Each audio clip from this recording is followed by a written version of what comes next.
Bantay Balota 2025 Midterm Election News Update. Samantala, Idol, nakaupo pa rin bilang alkalde ng bayan ng Sual ang si Liseldo Dong Calugay matapos pang usap-usapang suspension order nito na ibinaba mula sa Office of the Ombudsman. Ayon po kay Attorney Victor Morales, ang legal counsel nito, na natanggap nila ang sulat mula sa Ombudsman na naglalahad ng desisyon sa kaso sa umano'y grave misconduct kung saan nasangkot din ang executive assistant ng alkalde na si Cheryl Medina.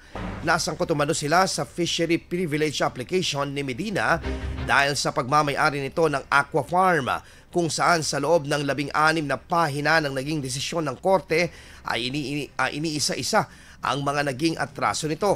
Depensa naman ng kampo ni Calugay na hindi nila pwedeng ipataw ang 3 buwan na suspensyon na bunsod ng umiiral na election period at kung saan ay pinagbabawal ang pagsuspende ng kahit na sinong opisyal ng pamahalaan.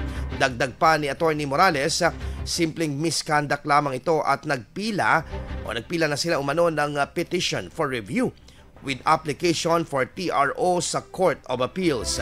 Mensahe ni Mayor Dong Calugay sa mga residente ng Sual na hindi niya umano iiwan ang kanyang mga kababayan at ipagpapasa Diyos na lamang ang kinakaharap nito. IFM News. IFM News.